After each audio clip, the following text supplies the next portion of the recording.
पण जसजसं कालांतराने आता आपण म्हणतो पुरुष स्त्री समसमान आहेत आणि शिक्षणही तोडीचंच घेत आहेत. अगदी IIT सारख्या क्षेत्रामध्ये पण म्हणजे इंजिनिअरिंगचे कोर आपण म्हणूया की पुरुषांचीच मक्तेदारी समजली जायची, तिथेही तुम्हाला हे दिसतं.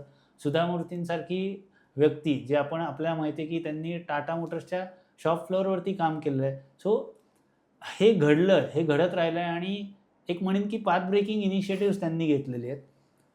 हे घेत असताना तू म्हणतो तसंही झालं की कुठेतरी आजही ती एक वृत्ती आहे की ठीक आहे ना, घरातले कर्ते पुरुष त्या गोष्टी सांभाळणार आहेत. तर मला आत्ता मी जे कमवतोय ते साठवण्याची गरज काय? गुंतवणुकीची गरज काय? केलं नाही तर काय फरक पडणार आहे? नंतर तसेही करिअरमध्ये ब्रेकच येणार आहेत.